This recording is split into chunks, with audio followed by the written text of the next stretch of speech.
Hey everyone, Tony here. It's good to see you all. Welcome to another Expert Media Webinars. And hopefully everything goes smoothly tonight. I updated my OS today to the latest version, Monterey. And it took me 3 tries to get it to work. So hopefully we won't encounter any issues. I already bumped up against a security thing with StreamYard. Excuse me. I just finished eating. Excuse me. Um, and was able to get that fixed. But hopefully there won't be anything else. And hopefully this upgrade will perhaps fix the issue we've been encountering with the slides and PowerPoint. Who knows? Um, but anyways, it consumed several hours of my afternoon when it shouldn't have. And so I actually wrote a lot of the slides on my phone in Evernote and then just copied and pasted after we were done. So tonight's webinar is going to be a little bit different. I got the idea to approach it a little bit different. We're going to use the slides as a point of discussion, we'll say, rather than just hardcore bullet point teaching. So anyway, let's do an official introduction and then we will get underway. I will go full screen here.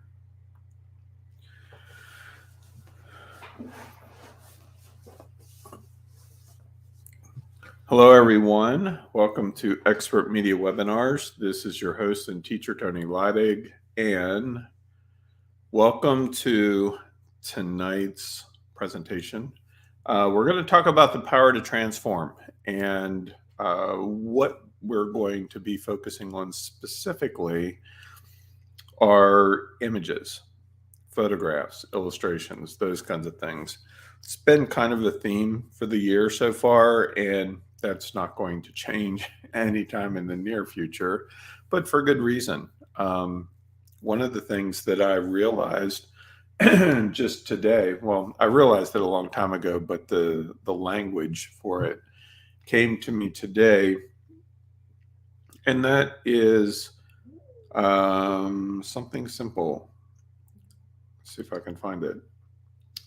Of all the different types of content that is available to us, both in the public domain or that we create ourselves or whatever, there is only one type of content that really is more flexible than any other, that outshines any other, and that provides us with opportunities to expand our creativity than any other, and that is images. If you think about the different things that we've talked about over the years, from, especially if you think about public domain as a good example, there's a lot of different types of media content that's available to us in the public domain, from books and images and patents and video and audio and on it goes, right? Magazines, newspapers, all of that. But if you take all of those different types of media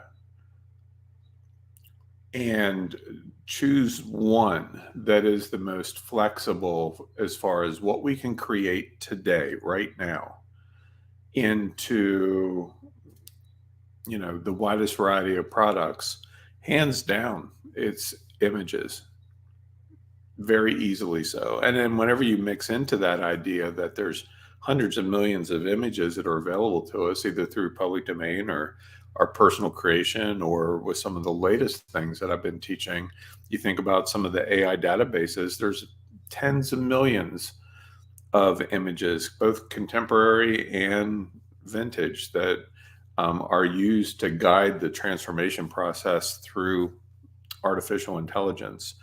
And so, as I mentioned before I did the official introduction, we're going to take a little bit of a different approach to tonight's training. I don't think it's going to go super long, but I'm always open to chit chat and feedback and all of those kinds of things. So, as long as we're wrapped up by By 9 o'clock, when Cursive Oak Island comes on, I'm good. And I can guarantee you we won't take 3 hours. So, where am I here? So this bear, it may look somewhat familiar to some of you because it's the foundational image that I use to create the Spirit Bear AI illustration a little while back, a few weeks ago. But let's say that we have this single photograph, okay? Just this one photograph. Let's say that all of us, everyone who's here tonight, just has this one single photograph. What can this moment in time become? And this is, of course, the bear illustration that I created using that. But if you think about it, a photograph, even an illustration that somebody creates or a painting that somebody creates, it's a snapshot, right? It's a snapshot in time.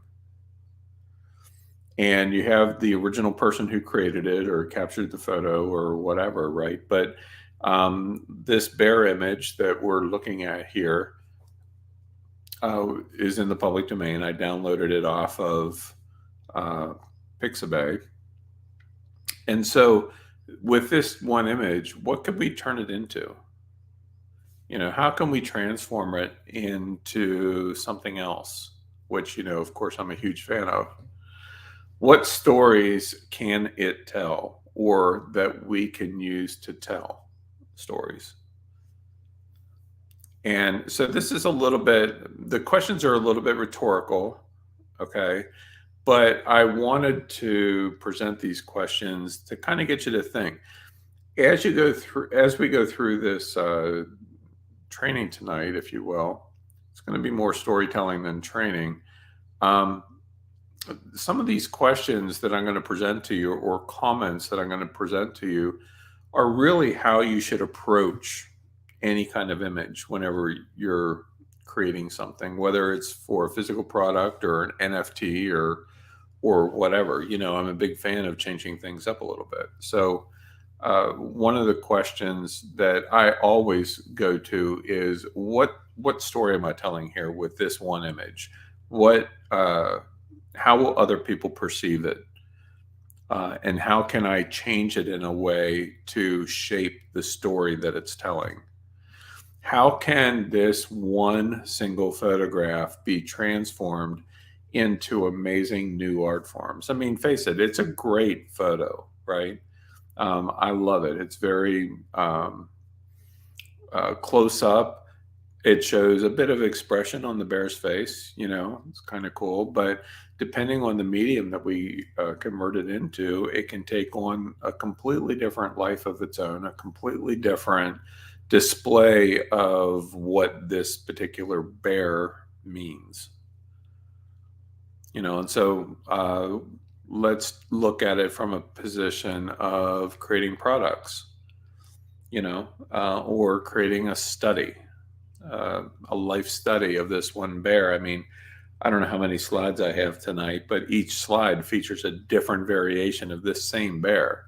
So immediate that comes to mind based on what we've been talking about more so over the next little while. We can certainly see these different variations of the bear as an NFT collection. You know, the life and times of this bear. And thank you, Debbie. I appreciate that offer. I may take you up on that. We can talk more about that later. You know, NFT collection, posters or prints, all of that. And we're going to talk more about products here in a minute. But my goal here is to generate some creative juices. Not that you're necessarily having any trouble with that lately, especially if you're diving into the AI software and stuff. But you know, hundreds of tools provide us with this power of digital alchemy where we have the ability to transform one thing into something completely different, which is awesome if you think about it. And so with all the various tools that I've used and taught about over the years, it has certainly taken us down a path of being able to create so many different types of things, literally from one photograph. And obviously, I'm just using this picture of the bear, but if you multiply what I'm sharing with uh, with all the different styles and approaches that we could use for this one bear, and then multiply that times all the photos and art that's out there, you can see the potential here. And so I think one of the reasons why this idea came to me for the presentation tonight is because it's real easy to get tunnel vision and to see things in a way that we're used to seeing them because, latest fad, latest style, latest software, whatever. And there's nothing wrong with that, except that there's a much bigger world out there. And so it's certainly something for us to keep in mind. Real quick, I want to make sure that you can all hear my voice and see the screen. And I should have asked you that up front, and I just didn't. But if you could check in real quick, I'd appreciate it. And I also appreciate you smashing that like button, of course, clicking on the bell for notifies. And if you haven't already done so, subscribe to my channel. I greatly appreciate it. Okay, perfect. Thanks for your feedback. All right, so photo transformations, art transformations of all types, AI interpretations, 3D. There's so many different ways that we can take this one bear or any anything, right? And create some cool things. I've talked a lot about photo to art software that's out there, and there's a lot of it. I kind of lost count. I have a list somewhere, but it's rapidly approaching like 200 different programs, and that's just photo to art, right? And then you have neural style transfer, which is a completely different conversation because then the sky's the limit. You can apply the style of any artwork to another photograph, and then there's the art transformation itself, converting different types of art forms like into vectors, those kinds of things. If you're in the advanced strategies class for AI art creation, you've seen how we've been using different types of photographs to build models and databases so that the AI can reinterpret existing art, reinterpret existing photographs. And we haven't even talked about what you can do now with photographs in 3D. Like we haven't even gotten into that. And I've been researching it and experimenting with it and stuff, but I've kind of shied away from teaching about it just because it's a little bit more involved, And honestly, while you can do some really cool things with it, if you go with things that I've taught in the past and even recently, I would consider some of those strategies much more viable in a product creation perspective or from just a straight up art creation perspective. And so whenever you think about that, of course, it's great to doodle with photographs. It's great to see what kind of cool things we can create from that one single photograph or the photograph of our choosing or the artwork, because at the end of the day, it all works kind of the same, whether you're talking about photos or illustrations or graphic images or whatever. We can transform any of them. That's kind of the beauty of all the software. But at the end of the day, you have to think about what's my end game here? What's my goal? Like, what do I really want to do with this photograph other than create cool looking stuff, which, that being the end result, there's certainly nothing wrong with that. And so In some cases, I love creating art just for the process of it, just to create it. I find it very relaxing, very calming. Um, Whenever I'm out with my camera, for instance, shooting photos, if I'm there specifically to do that, um, it's very calming and liberating and all of those things. It's, capturing those moments in time. But even like sketching or painting or whatever, it's the same thing. It's the method behind it all. And so that in and of itself certainly has value. But I also know that because you're following me, that most, if not all of you, are entrepreneurs, which I also appreciate, being one myself and being married to one myself. And so while I love the creation of art and the exploration of art and the experimenting with art and all of those things, I am also at the same time thinking about, what can I do with this? And of course, the latest go-to, as I mentioned earlier, is NFTs. Maybe I should create an NFT collection with this style, whatever the style is, like the one on the screen right now, right?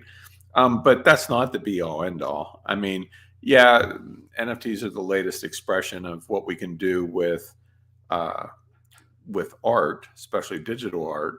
But my word, there are so many other products and things that we can create, even from just this one bear, right? This one photo.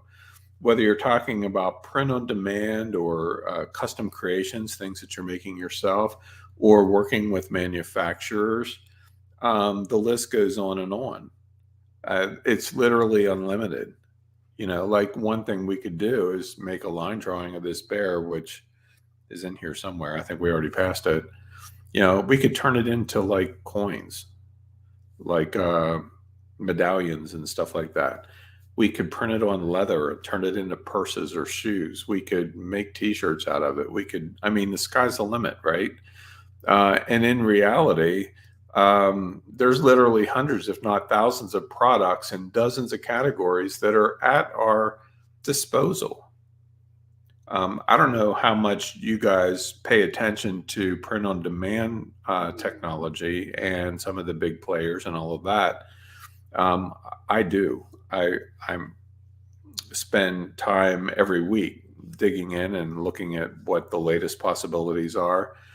And honestly, there are print on demand products now that you can put any image on that I never would have imagined, even just a couple years ago, that you and I would be able to do that. And then if you take it one step further by extension and go to like some of the fabric manufacturers that are out there, Spoonflower, of course, is probably the most well known, but there's others. And you consider that all the different types of fabrics that you can print that same image on there. I mean, what can you do with fabric? Literally anything. My mom is a career seamstress. She started when she was like 20. She turned 79 this year, and she still has a client base. She still sews for people. She still makes her own thing. Although mostly these days, she's more focused on quilts and stuff like that. And she hasn't really gotten into doing things with custom fabric unless I give it to her, which I have a couple times, because I, was playing around with stuffed animals and stuff like that for a while, customized animals, or well, they were bears. Surprise, surprise.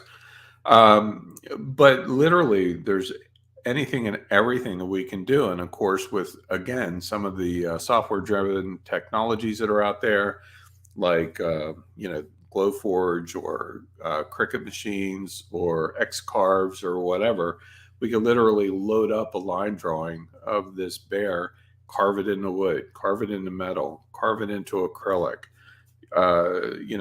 do all kinds of things with it.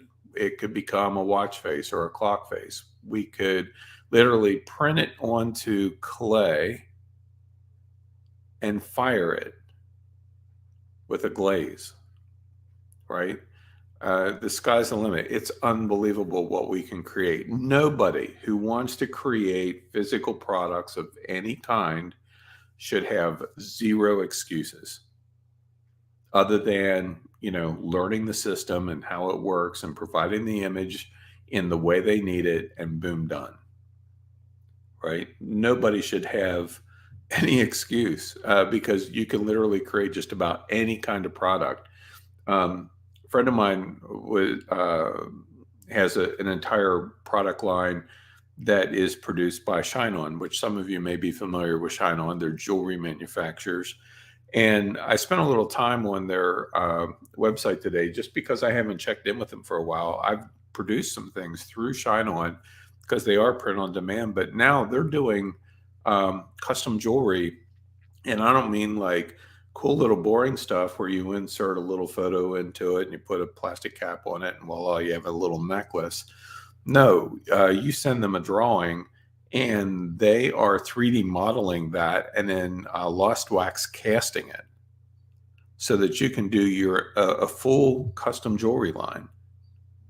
So I could very easily create a bear based on this photograph, which kind of fits in well with the whole magical bear theme, the new business that Kristen and I are building. And so, sky's the limit. It's crazy, right? Last week, we were talking about creating prompt-based cards like Oracle decks and stuff like that. Works perfectly. The Spirit Bear version that I showed you, I think on slide 2, is going to be a part of one of those decks that I'm working on right now. So it's good news. And so then the question becomes, what are you waiting for? Like, if you want to get into the product creation scene and have your own line of products, sell something, create something that you can sell, whether it's online or at art shows or whatever, no limits. What's holding you back? And actually, I would like to make that a question for you to answer right now, if you dare to do so. What are you waiting for? Like, what is the one thing that you feel like you're missing to take that leap? Now, I understand that not everyone who's here tonight live, or even watching the replay for that matter, is going to have a desire to create physical products. Nothing wrong with that.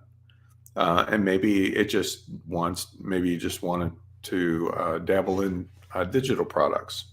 Nothing wrong with that either. But at the end of the day, you know what happens if you don't get it done? Nothing. Nothing happens. Leslie says fear, and fear is a good one. I get it, right? I totally understand. Believe me. It can be extremely challenging. I mean, listen, I've been teaching stuff like this for years. I worked as a professional photographer, blah, blah, blah, all that stuff, right? And I a book designer, 600 book covers, all of that kind of stuff. So I'm not like a stranger to art and digital design and all that kind of stuff. But there's still times where I struggle, right? Still times. And I've seen where it's prevented me from expressing a part of who I am.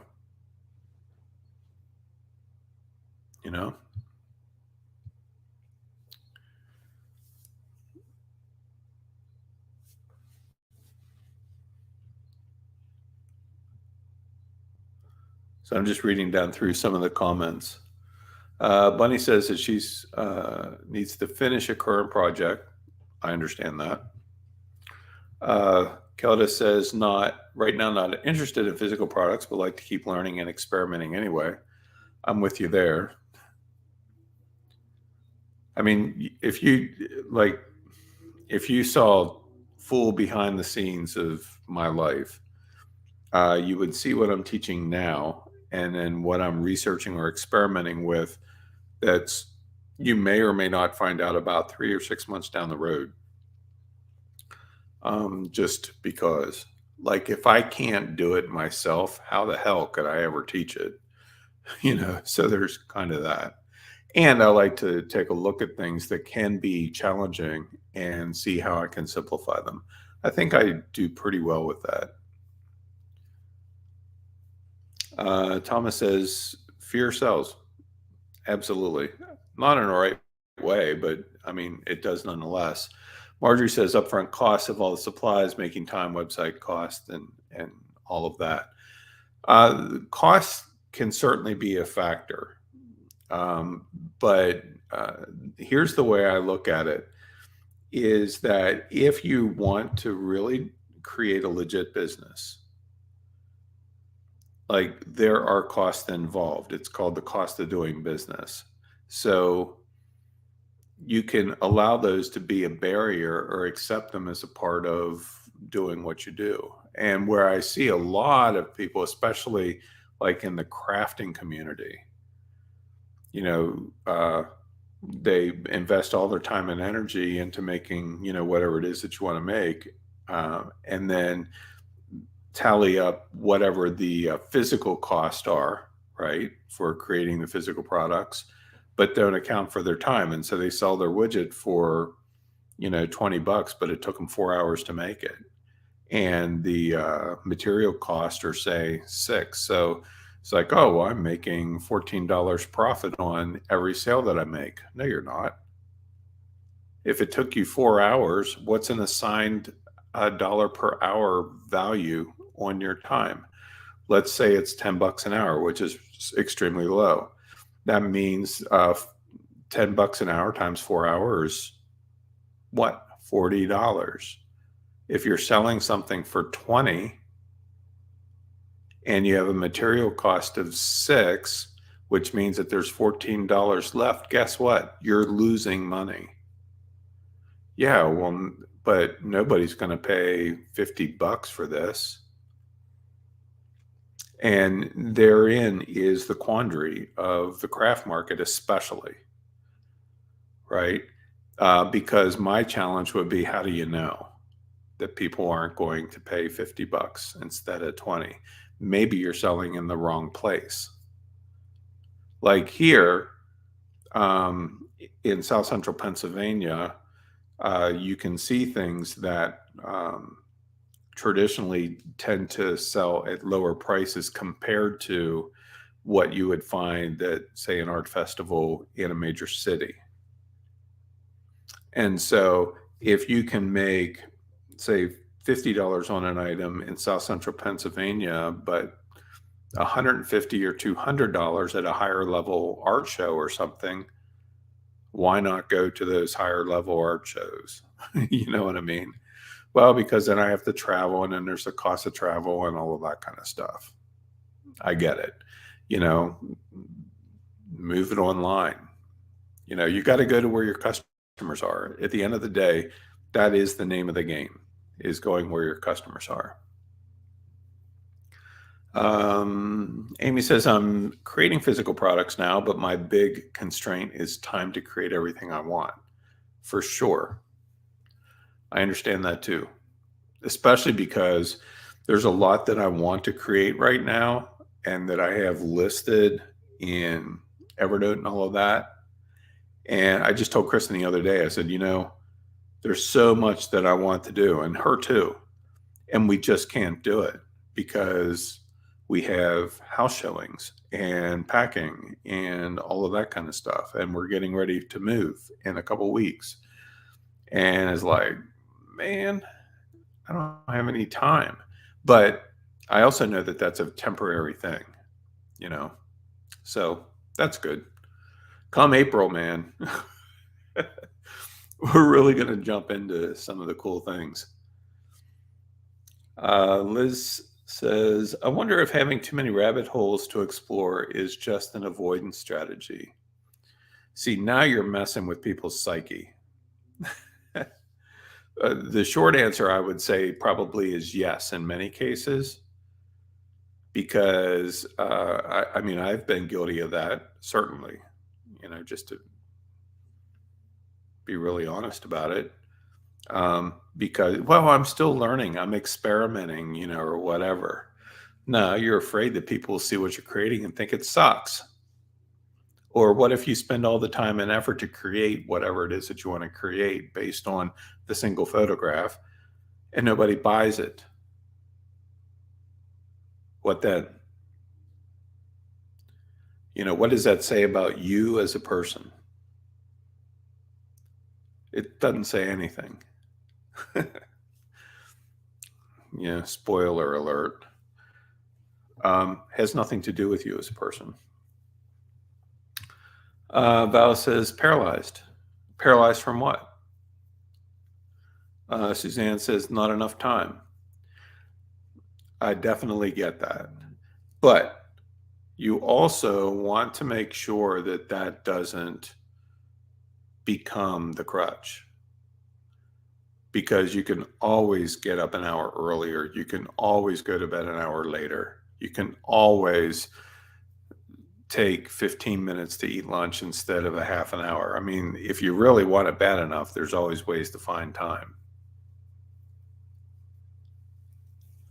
Liz D says, also a big fan of digital, but am venturing into the physical world with some of the art I created so far. That's awesome. Yeah, I love that. I'll let you in a little secret. My long-term goal, which I don't even know what that means at this stage of the game, is, I mean, you all know that we're going full-time RV and all of that, and that is our clear focus, tunnel vision focus, and can't wait. But on the road, a lot of my attention and focus is going to be art-based. Just so you know, that is part of my focus, and along with, like, digging rocks and crystals and stuff like that, and Magical Bear, which still supports the whole art thing, and the crystals. So yeah, I'm excited about moving in that direction, much more so than I have in the past. Let's see, what else do we got? Time is an issue, other higher priorities. Sure. And by the way, with the rabbit holes, because Bunny mentioned them as well, and shiny objects, Leslie just mentioned. So as you're going down those rabbit holes, you're going to have to work really hard to pass me, because I'm probably already there. The rabbit hole that you're going down actually exists there because I've already dug that hole. At least that's how I feel sometimes. I'm like, got those claws running. And he says, physical products that I sell online are limited to online arbitrage. That's working well. And I'm not sure I have the time to create my own physical products and be successful in selling them. And there's nothing wrong with that at all, Andy. As a matter of fact, I'm a huge fan of arbitrage. I mean, honestly, Kristen and I like, our approach has been more like, rather than just doing online like eBay or Etsy or whatever, our approach has been more like selling at antique booths. I think the most we had at any one time was 7. And I miss it. Like going to auction and finding stuff and, in other places and then flipping it. I mean, we've made hundreds of thousands of dollars with physical product arbitrage in a lot of different categories. I just love it. And we can't do it. We just can't. Although we have already had conversations of once we hit the road, we're going to have exposure to all the best auctions, all of the best antique malls, all the best art places. And so, we may still end up having booths here and there around the country selling stuff. It could be fun. Liz V says, just think, you are never without something to do. No kidding. And Debbie, you're right. April is not that far away. I know today is March 1st, but yep, 31 days. And honestly, we haven't heard back from the developer yet, so we're not quite sure where they are in the grand scheme of our new place. Initially, today was supposed to be move-in day, but they're completely refinishing the floors. It's an old building, 150 years old, that they completely regutted and are rebuilding. So, like, we have exposed brick and the original floors that they completely sanded and refinished and everything. We're still thinking it's going to be closer to April that it'll be available. But, you know, we haven't received an offer on the house yet, but there's two people that are really, really interested. And so I think there's a good chance we could have an offer before the end of the week, which then changes everything because then we have to really kick into gear to get stuff done, you know. Well said, Thomas. You will make time for those things that are most important. Yep.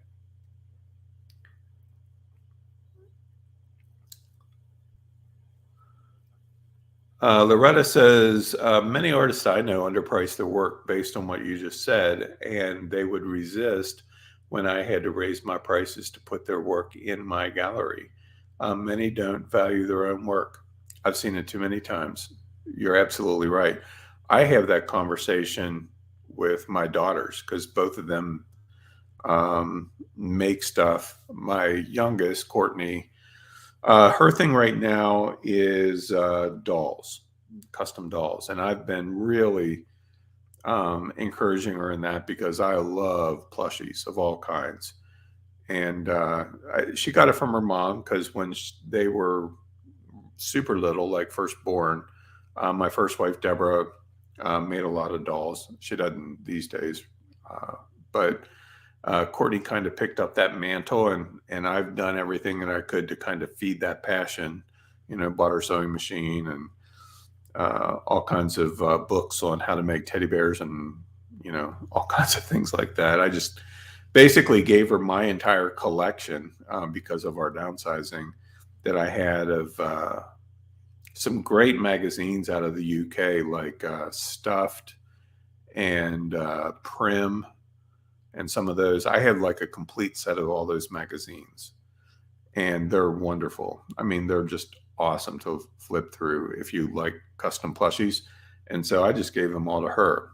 My older daughter, Ashley, makes jewelry of all kinds, and she does pretty well with it, actually. I need to talk to her more about marketing, but we sell it in our store, and it does pretty well there. She has an artisan booth at one of the local places in the area, and she does pretty well there.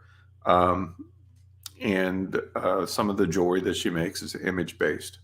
But yeah, I mean, there's all kinds of things that you can do.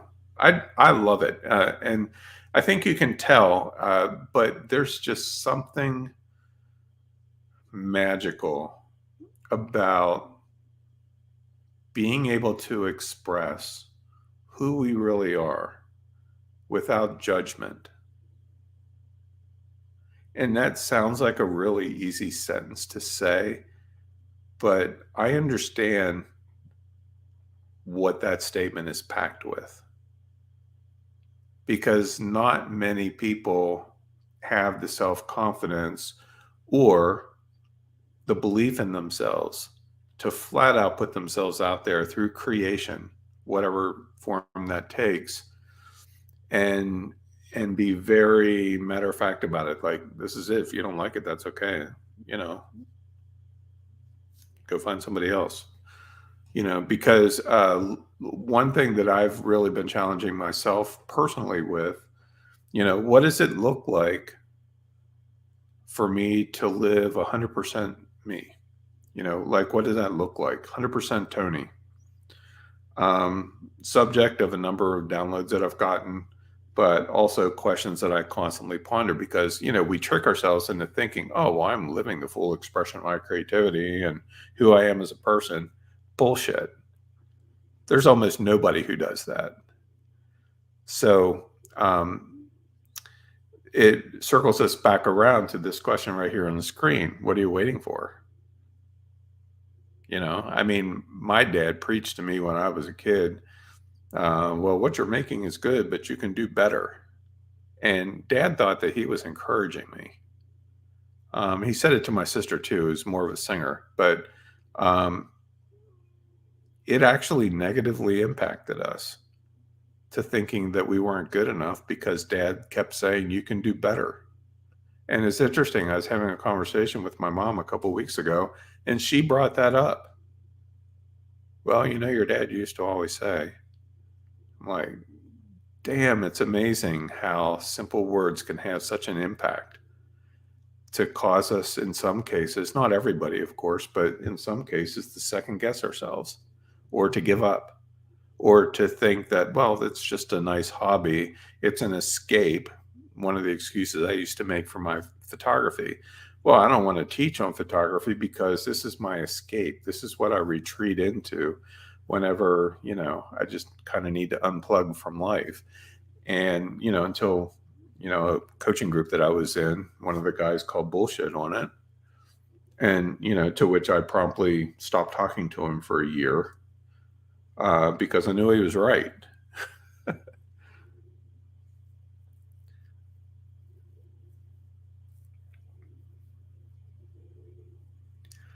Let's see.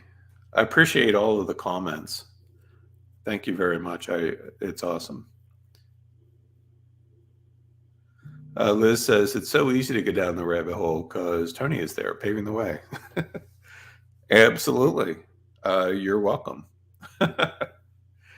Bunny says I sell quick, easy art on Amazon Handmade, and that helps cover the fun online stuff. Yeah, that's perfect to leverage one thing to be able to do another. I love that. Liz also says there are so many ideas one can get from going to art galleries, museums, bookstores, quilt shops, on and on. Yeah, I love that kind of research. Pretty much every week in one form or another. And Lori says people are too worried about pleasing and being accepted by others. They don't know how to look into themselves and accept themselves as is and can be. Yeah. As one of the challenges that I got last week, I would consider myself fairly successful. I've been doing this business here, teaching online classes and stuff for 15 years. And, been making mid six figures for almost that same period of time. But you know what? The other day, it was promptly pointed out to me by, the crazy voices in my head that I'm living at about 10% right now. Awesome. I'm like, that's great. 10% Tony versus 100% Tony. And they said, yeah, so what do you think 100% Tony would look like? I didn't know how to answer that. But it's a hell of a question. If you think about it, like all of you who are here listening right now, think about this. You can believe whatever you want to believe about yourself. There's nothing wrong with that. But I can guarantee you nobody is functioning at 100% of their own capacity. So what would that look like for you? Right? What would 100% look like for you? And what's preventing you from being that? Right? Simple questions, but man, can they be tough. It's like, dang, cut me a break, dude. Actually, it's one thing I've never said whenever I get these downloads. I never said, cut me a break. I'm just like, yes, thank you. Ouch.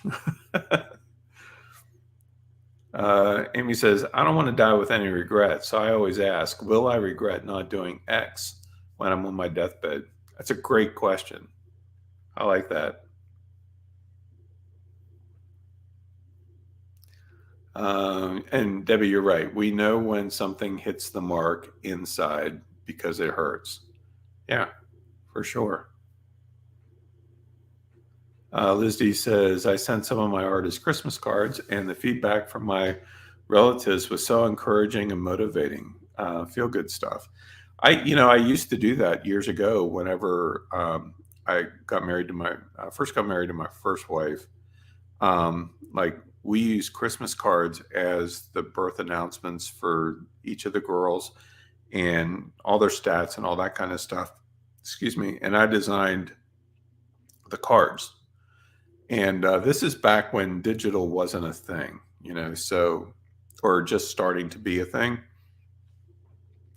So we're talking 1988 and 1990.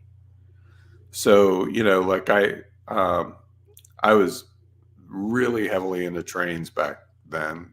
I still like them, still have a decent collection that's about 90% smaller than it was a couple weeks ago. Um, and so each of the Christmas cards had uh, trains on them. And I didn't want to just put photographs. There were pictures that I took, but I didn't want to just put photographs on there. But there wasn't some, cool program that you could launch on your computer and apply special effects to it and save it, and boom, you're done. Didn't work that way. But I just happened to manage a printing company, and the printing company had a lot of specialty halftone screens and a large format camera.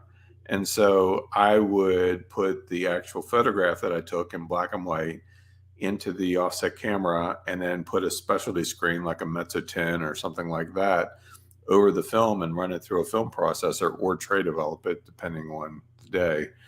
And that's how I got my special effects on my Christmas cards back then.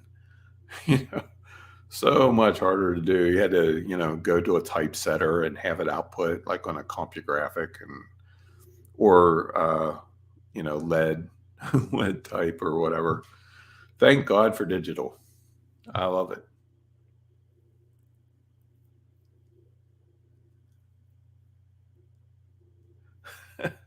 Lori says, "Hey, you moved up from 5%, right?" Like I feel that that's something. The thing is, here's what I found in my own personal journey. A lot of what like a lot of what challenges us to be the fullest expression of who we are is nearly invisible. Like we don't even see it, or we've taken it as our own. Back when I was dating, before Kristen and I got together, it was real easy for me to, you know, um, kind of mold into the interests of whoever it was that I was dating at the time. Or, they'd say, "Oh, you would be so good at XYZ." Well, I'm good at different things because I take action, but what I discovered was, what if I'm not supposed to be that person? And in some cases it means letting go of the good in favor of the best. Just because you're good at something doesn't mean that you should do it for the rest of your life, right? And so art is all about that. And I think one of the things that I love about art is because it's a decision. Like this image here on the screen. I mean, could you do something with it? Probably, but most likely not. You may hate it. I may like it. I don't know. Um, but to me, art is as much about the journey. Writing is, I'd say this is true as well. It's as much about the journey, maybe even more so than the end result, right? Which is what's so beautiful about working with the single photograph.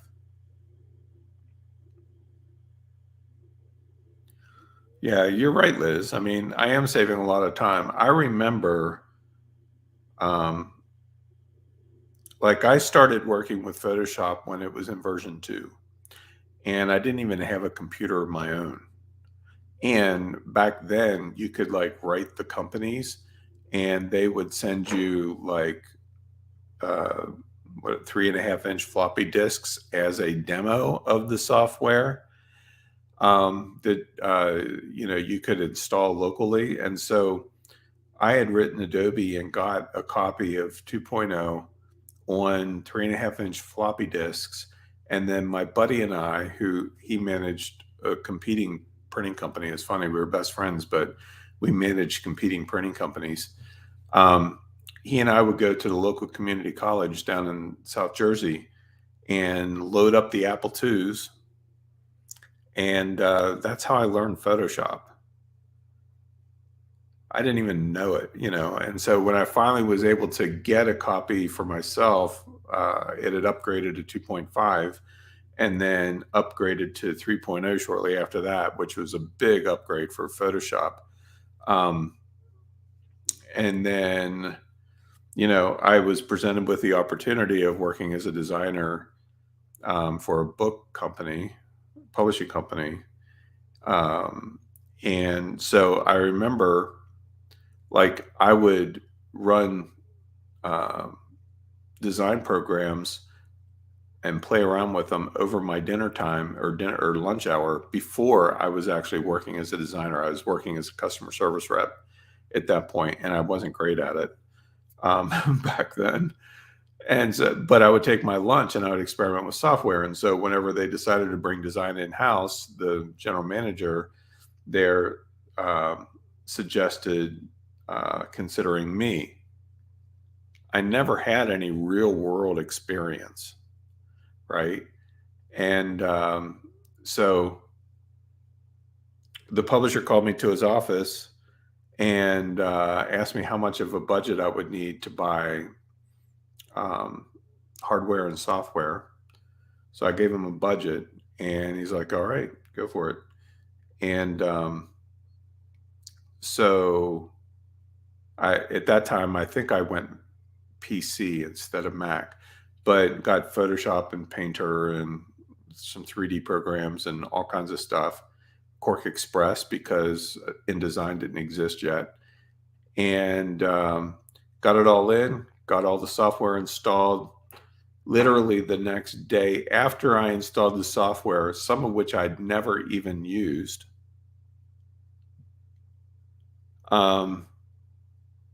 the publisher calls me to his office and says, we're running a full page ad in the Saturday Evening Post, and I need it designed by Monday. Like, okay, sure. Never created an ad for anything, much less the Saturday Evening Post, right?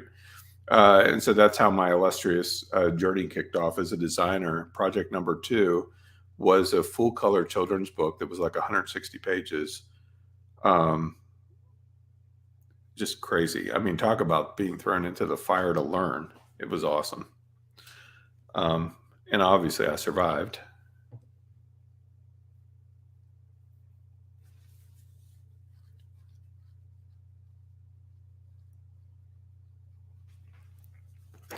Let's see.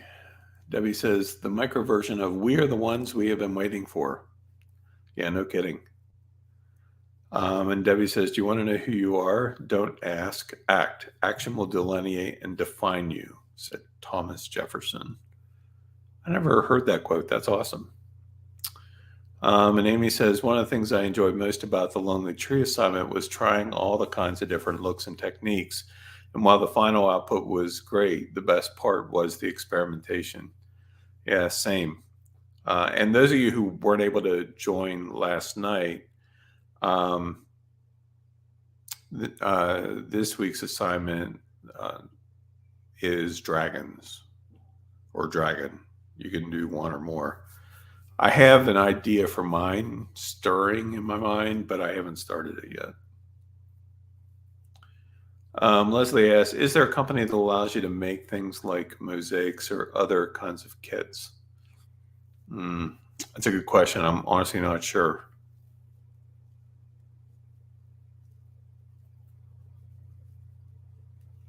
Yeah, it definitely was a fun process, and I can't wait to see what everyone comes up with for the dragons. So, um, the question here, kind of the point of tonight, is what are you going to create? Like, what will you create? And honestly, I'm curious. I so appreciate the suggestion of the homework for this latest course. Honestly, it just didn't occur to me, and it's such a blast to see what everyone is coming up with who's in the course, because it's a reflection of your personality and who you are and all of that kind of thing. And I enjoy it. I mean, my stuff, it's going to be weird, guaranteed, because I'm weird. But just to be able to see everyone's personality. And it's funny because, like, one of the games, quote unquote, that I played was to try to look at the art without observing the person's name, to see if I could figure out who created it. And some of you're actually pretty easy, and some not so much. It was pretty cool. Uh, Leslie says the homework is a big help to me because it gets me to actually attempt to do something. Great. And I mean, that's really the purpose of it. And so, with that, there's no right or wrong. It's just, it's you, whatever you create. And you're right, Liz. It definitely adds a great element to the course. I may just start incorporating that into all of my courses moving forward, just because I think it's cool. It's fun. And so we don't often think this way. I know I don't. But you think about creating art or photograph, or I mean, the same is true for writing, writing a book or whatever. How can you change the world with a single photograph?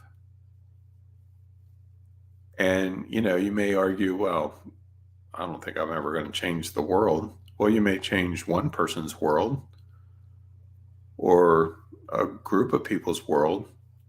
I mean, who knows? And, you know, it's important to have a singular focus of where you want to go. Because if you're not going to really know how to get there. One of the challenges that I was presented with this morning, let's see if I can open it up here. The last week or so of downloads that I've been getting have been so crazy.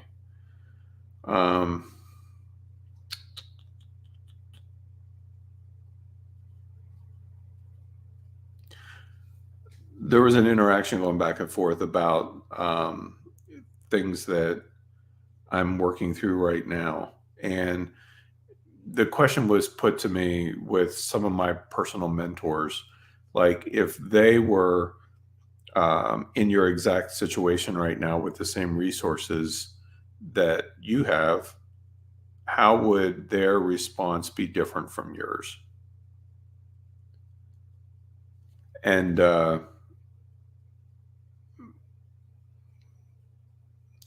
questions like that really make you think about your excuses.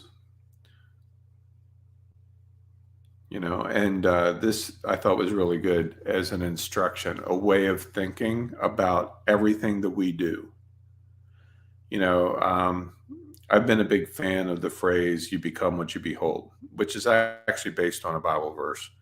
But the insight that I gained today as a process was behold, choose, align, become, and possess. And I'll probably teach on that at some point because it's a heck of a great progression. Set your eyes on something that you want to do, want to be. Choose that no matter what. Align to it. There is a difference between choice and alignment, right? So we align with, you know what? I want to paint pictures. I'm going to paint pictures. Look at me, I'm painting pictures. So you become that as you align to it. And then as you become that, it becomes yours. You possess it. And you can apply that to anything. You can apply it to jobs. You can apply it to future success. You can apply it to, any goal that you have, income that you need. The sky's the limit. It's a process, just like changing or processing a photograph, the single photograph. Think about this. We have a picture, we have a decision to make.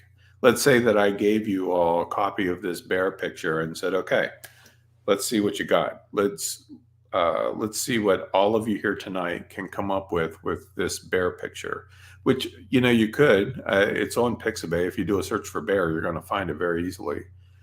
And however many people were here, 20, 24, 25, the result is going to be that many times different, right?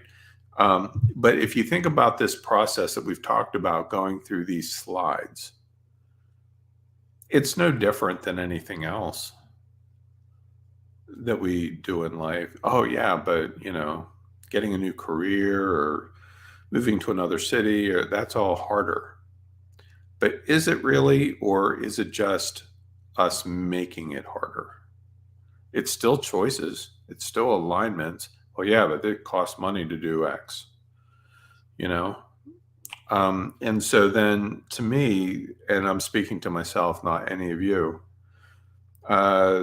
then to me, the question becomes, so when are you going to stop relying on those excuses to get out of doing what you know you need to do? Ouch. So it's a lot to ponder on. And you can apply it to art. You can apply it to your personal life, music, writing, whatever, any creative process, which, by the way, you as a person are a creative process. We are constantly a work that's changing. So hopefully you found that what I shared tonight as something that's perhaps inspiring or maybe challenging, or however it applies or adapts to you.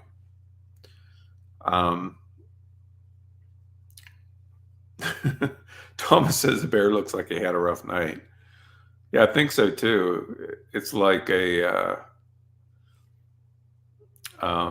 curly perm gone wrong or something.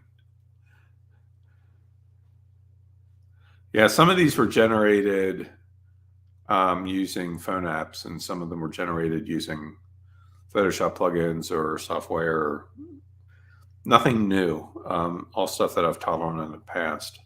But I just thought it was kind of a cool way to taking the same thing and presenting it in a lot of different ways. Anybody have any other comments or questions before we wrap this up tonight?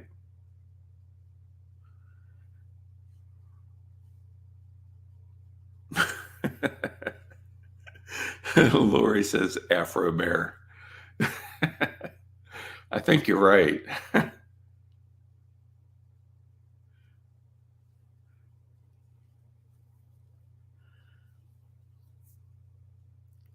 Debbie says, totally a work in progress. Still probably till the day I leave this body. Same. Yeah. I think that's the way it is. Yes. Thank you, Debbie. For those of you who have not liked this video, unless you didn't like it, definitely hit the like button. Subscribe to the channel if you haven't already. I really appreciate that. It helps in me gaining exposure to what I'm sharing here, which is always a good time. I mean, no need for us to hold all the fun stuff just to ourselves, right?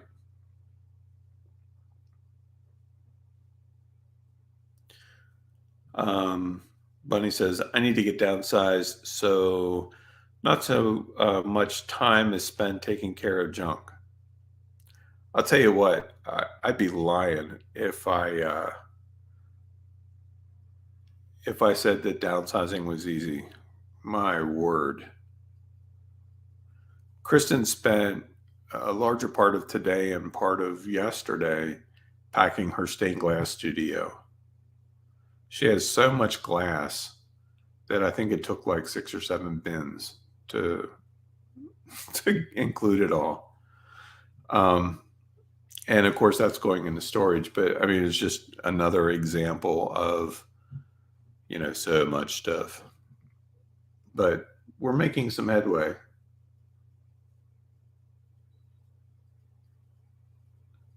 The couple that was in went through the house today. I was working on my slides for tonight, and it was a younger couple, and guy was very enthusiastic and everything.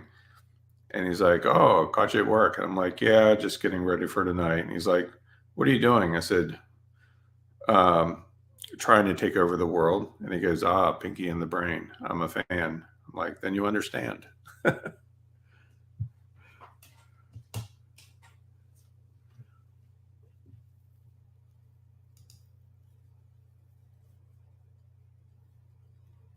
Awesome. Yeah, the time does fly, doesn't it? It's amazing to me. I start talking, and then all of a sudden, it's like time travel.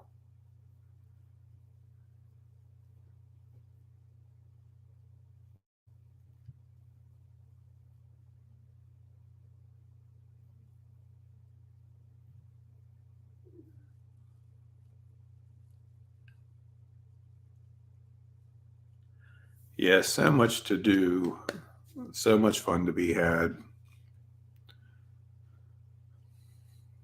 I'm looking forward to the day when the weekly webinars start off with "Where in the world we are." You know, instead of "Where's Waldo," it'll be "Where's Tony and Kristen." Fun times. All right. Well, thank you all very much for joining me here tonight. Of course, we're here every Tuesday night at 6 p.m. Eastern Time. And I will give you a heads up. Next thing coming up in the pipeline, probably not, probably won't see anything about it much before the weekend, just because of taking care of things. But we are going to revisit public domain images. And I have a lot of new resources to share with you, a lot of new insights and directions to take it. It's going to be a lot of fun. And not quite sure what I'm going to call it yet. Right now, I'm leaning toward hybrid. No, I'm not.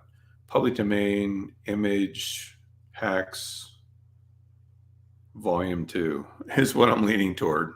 Really sexy name right there. But who knows? You'll find out when I email. Few days, 3 or 4 days. So anyway, thank you very much for joining me here tonight, and I will see you next Tuesday at 6 p.m. So good night, everyone.